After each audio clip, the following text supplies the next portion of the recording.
से खोल के गिराते हैं रॉकेट हो जाता है हल्का और बहुत तेज भागने लगता है। समझिएगा, जो सैटेलाइट उपग्रह जो होते हैं पृथ्वी के करीब घूमते हैं उन्हें सर्कुलर पाथ पर घूमना पड़ता है, और जो दूर घूमते हैं उन्हें इलिप्टिकल पाथ पर घूमना पड़ता है। जीएसएलवी बाप है ससुरा सैटेलाइट सबका, उठा लेता है 2,000 किलो का सैटेलाइट उठा लेता है, 3,000 किलो का सैटेलाइट उठा लेता है। तो सैटेलाइट बनाना में ज्यादा टेक्नोलॉजी लगती है, लेकिन उससे भी ज्यादा टेक्नोलॉजी लगती है रॉकेट बनाने में, क्योंकि सैटेलाइट भारत ने 1975 में ही आर्यभट्ट बना लिया था, लेकिन खुद छोड़ नहीं पाए थे तो रूस को कहते तो उसने अपने रॉकेट से छोड़ा था।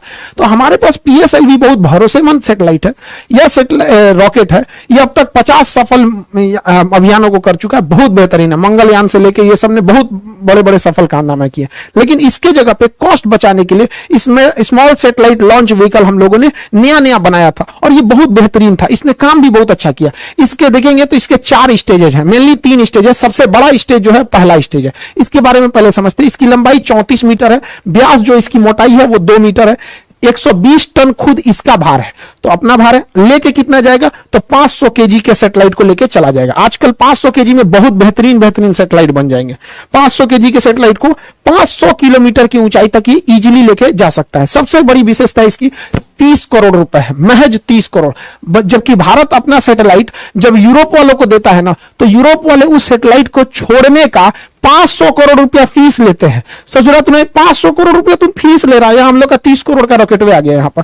और ये महज 3 स्टेज का है, और एक वेलोसिटी टर्मिनल मॉड्यूल है, यानी टोटल 4 स्टेज का है। सबसे बड़ा स्टेज जो है पहला स्टेज है, पहला स्टेज है सबसे बड़ा। तो ध्यान से समझते हैं इसके बारे में और डिटेल से।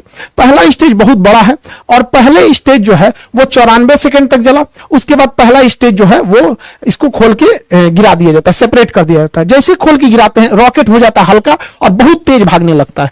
तो क्वेश्चन भी पूछता है कि जैसे जैसे रॉकेट अंतरिक्ष की ओर जाता है उसकी स्पीड क्या होती है, तो बढ़ते जाती है। रीजन 2 है, एक ये अपने कुछ स्टेजेस को नीचे सेपरेट करके गिरा देता है जिसकी वजह से हल्का हो जाता है। दूसरा, जितना पृथ्वी से दूर जाइएगा पृथ्वी के खींचने की अर्थात गुरुत्वाकर्षण शक्ति कम हो जाती है।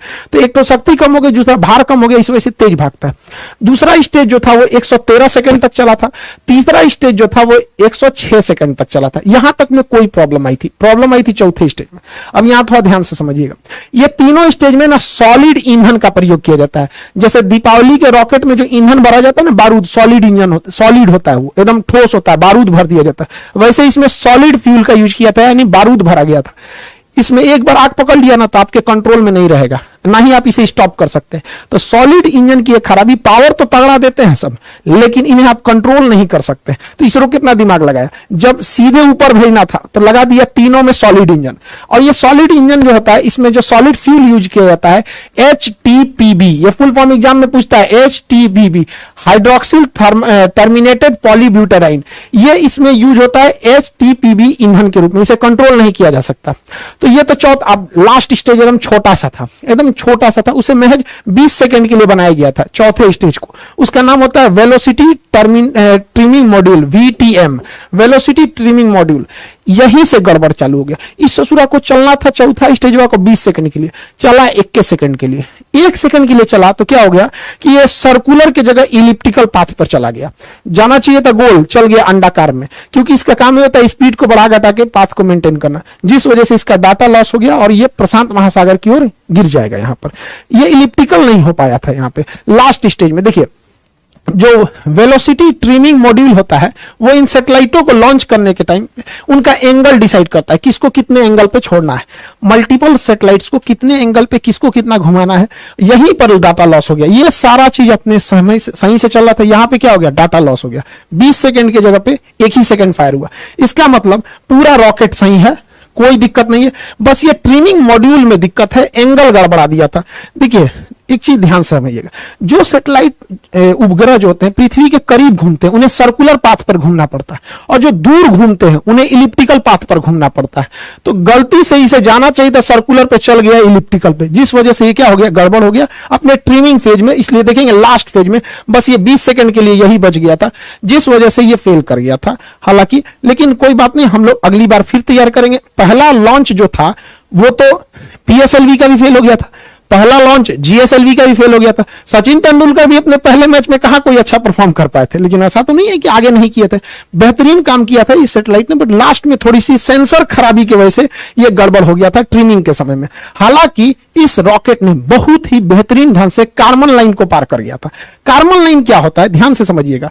पृथ्वी से वह ऊंचाई जिसे आप अंतरिक्ष मानते हैं, उस ऊंचाई को ही हम कार्बन लाइन कहते हैं। कार्बन लाइन के नीचे अंतरिक्ष, कार्बन लाइन के नीचे वायुमंडल यानी पृथ्वी, और इसके ऊपर अंतरिक्ष हो जाता है। इसे वैज्ञानिक कार्बन ने दिया था, उन्होंने कहा था कि यह 100 किलोमीटर है, लेकिन अभी इसे अप्रोक्स 80 से 83 किलोमीटर माना जाता है। कुछ देश इसे 80 मानते हैं, कुछ देश इसे 83 किलोमीटर मानते हैं। उसके ऊपर अंतरिक्ष चालू हो जाता है, यानी एक कार्बन लाइन हो जाता है। 1967 में एक समझौता हुआ था जिसके तहत कहा गया था कि कार्बन लाइन से ऊपर का एरिया किसी देश का नहीं है, उसमें कोई भी जहाज, कोई भी सैटेलाइट जा सकता है, और कार्बन लाइन के नीचे का एरिया उसी का है जिसके जस्ट नीचे वह देश है। यानी भारत अपने 80 यानी 83 किलोमीटर की ऊंचाई तक अगर कोई भी मिसाइल जाएगा तो उसे अपने ऊपर खतरा मान के मार के गिरा देगा, कोई जहाज जाएगा तो उसे मार के गिरा देगा। समझा रहा है कि नहीं? तो हमारा एरो स्पेस कितना होता है अपने क्षेत्र से, 83 किलोमीटर। लेकिन समस्या यहां ये आती है कि कोई देश इसे 80 मानता है और कोई देश इसे 83 मानता है। जो 83 मानता है वो तो ऊपर ऊपर जाएगा। अब जैसे मान के चले भारत कहेगा कि हम 80 मानते हैं, अमेरिका कहेगा 83 मानते हो, तो जाएगा। अब भारत चल जाएगा किसी क्षेत्र में 80 में, कहेगा हम तो कार्बन लाइन के ऊपर हैं, तू कहेगा मार के गिरा देंगे, कहेगा एयरक्राफ्ट है ये। तो इसमें काफी असमंजस है। हालांकि इतनी ऊंचाई पे कोई जहाज जाते नहीं है सब यहाँ पे। तो कार्बन लाइन हमेशा याद रखिएगा, एग्जाम के पॉइंट ऑफ व्यू से इंपॉर्टेंट है। यह अंतरिक्ष वगैरह में जितने सैटेलाइट वगैरह रहते हैं कार्बन लाइन के ऊपर ही डाल दिए जाते हैं। इस तरह से जो सैटेलाइट घूमता है इसे कहते हैं पोलर सैटेलाइट। ऊपर नीचे जो घूमता है ये पोलर सैटेलाइट। ये पोलर इसलिए कहते हैं कि ध्रुवीय सैटेलाइट, क्योंकि पृथ्वी के ऊपर और नीचे 2 पोल है, north pole and south pole. तो पोल का चक्कर लगाने वाले सैटेलाइट को हम पोलर सैटेलाइट कहते हैं, हिंदी में कहते हैं ध्रुवीय सैटेलाइट। इसमें खर्चा कम आता है, ये सर्कुलर पाथ पे घूमते हैं और पूरी पृथ्वी का चक्कर लगा लेते हैं, निगरानी कर लेते हैं। कैसे? ये तो ससुरा सैटेलाइट वो ऊपर नीचे घूम रहा है, ठीक है, लेकिन पृथ्वी तो ऐसे ऐसे घूम रही है। पृथ्वी कैसे घूम रही है? इस तरह से। तो पृथ्वी जब ऐसे घूमेगी तो अलग अलग जगह का फोटो ले लेगा। जैसे अभी ये यहाँ का फोटो ले रहा है, पृथ्वी थोड़ा सा घूमेगी तो फिर थोड़ा और आगे का ले लेगा, पृथ्वी और घूमेगी तो थोड़ा और आगे का ले लेगा। इस तरह से आगे लेते लेते पृथ्वी के ये घूमने का डायरेक्शन, अभी इस सैटेलाइट का फोकस यहाँ पर है, अब इसे पृथ्वी घूमेगी तो थोड़ा और इधर होगा, ऐसे होगा। तो पोलर सैटेलाइट काफी सस्ते आते हैं और छोटे होते हैं, जबकि जियोसिंक्रोनस सैटेलाइट होते हैं उस ससुरे इलिप्टिकल पाथ पे घूमते हैं और ये 36,000 किलोमीटर की ऊंचाई पर होते हैं। इनको छोड़ना बड़ा कठिन काम होता है। हम लोग इसको छोड़ने के लिए GSLV रॉकेट रखे हैं। तो हमारे पास हर तरह के रॉकेट है, ऐसा कोई बात नहीं है। देखिए हम लोग अभी जो बनाए हैं SSLV, small satellite launch vehicle, ये सस्ते रॉकेटों को छोड़ देगा। PSLV थोड़ा और तगड़ा भेजेगा। GSLV बाप है ससुरा सैटेलाइट सबका, उठा लेता है 2,000 किलो का सैटेलाइट उठा लेता है, 3,000 किलो का सैटेलाइट उठा लेता है। और GSLV Mark 3 दादा है ससुराई, 5,000 किलोग्राम का सैटेलाइट लेकर अंतरिक्ष में उड़ जाता है। तो ये बहुत खतरनाक है। तो हमारे पास हर तरह के सैटेलाइट है, हर तरह के जरूरत के हिसाब से हम लोगों ने इसे बना के रखा है। लेकिन सबसे ज्यादा अगर कोई काम आने वाला है तो SSLV का काम आने वाला है, जो अभी हल्का सा फेल हुआ है, मतलब वो 98% सफल है। उसका एक सेंसर गड़बड़ हो गया था।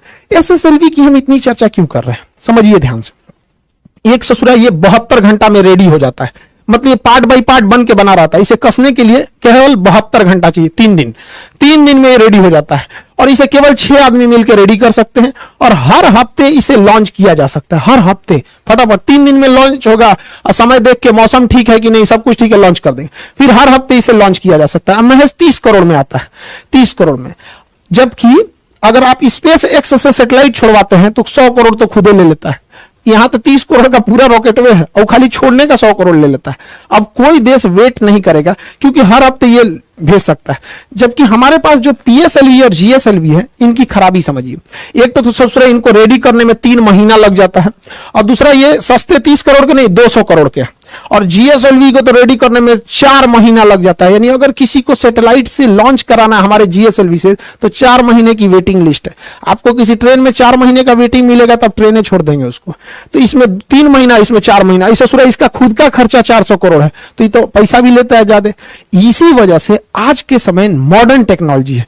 मॉडर्न टेक्नोलॉजी में हर चीज छोटा होते जा रहा है। पहले शादी ब्याह में कैमरा करने वाला इतना बड़ा कैमरा लेके आता था, अभी नॉर्मल कैमरा आ गया है।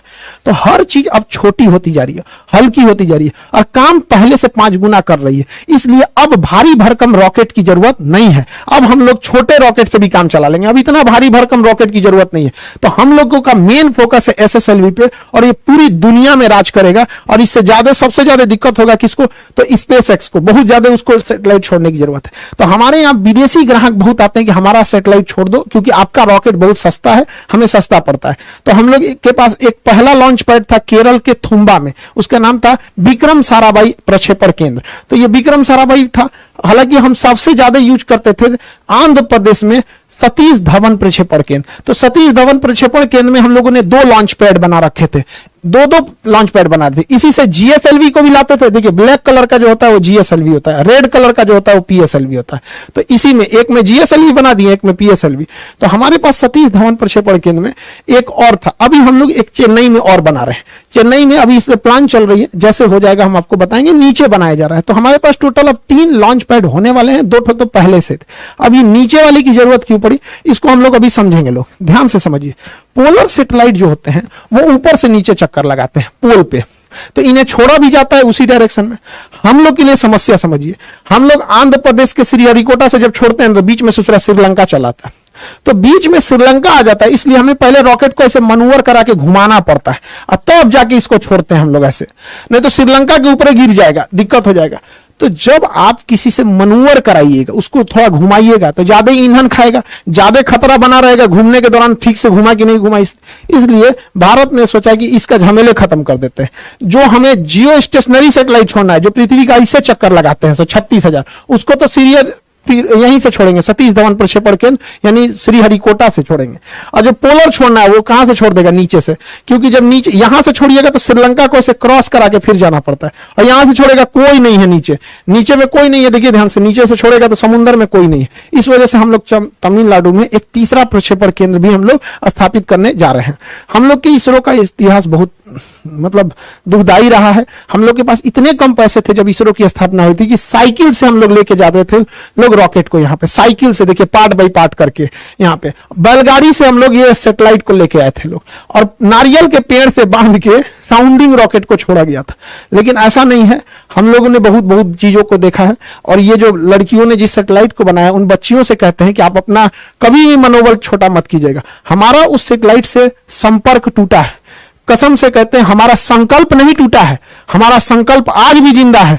हम यहां से उठ के खड़े हुए हैं। इसरो जो आज इतने बड़े बड़े जो सैटेलाइट देख रहे हैं ना यहाँ पे, ये हम लोग वही हैं जो साइकिल पे लेके घूमे थे। तो हमारा संपर्क टूट जाने से विरोधी हमारे पे हंसे नहीं, हम दृढ़ संकल्पित हैं लोग यहाँ पे। और भारत मां की वो बेटियां एक दिन दिखाएंगी जब अंतरिक्ष में राज होगा वहां पर, ये सैटेलाइट यहाँ पे। और दुश्मनों को सरदर्द के लिए जो लोग अभी PSLV से SSLV से डर रहे थे ना, सुनिए ध्यान से, GSLV तो बहुत पावरफुल है, ये है PSLV दुनिया का सबसे भरोसेमंद है। अभी SSLV सही हो ही गया, अभी NSLV भी बन रहा है, नैनो सैटेलाइट लॉन्च व्हीकल, यानी 1 किलो के सैटेलाइट को भी छोड़ देगा। Nano satellite launch vehicle 5 crore में, 5 करोड़ में। और इसकी सबसे ज्यादा जरूरत होती है टेस्ला को, SpaceX को, क्योंकि SpaceX अपना एक स्टारलिंक प्रोग्राम बना रहा है। इसको अंतरिक्ष में बहुत सारे हजारों सैटेलाइट इसको छोड़ना है अंतरिक्ष में, और नैनो सैटेलाइट इन्हें छोड़ने में लगभग 100 करोड़ का खर्चा आता है एक नैनो सैटेलाइट में। हम लोग का सैटेलाइट हुए 5 करोड़ में, 2 को छोड़ देंगे एक के बार में, होलसेल में काम हो जाएगा।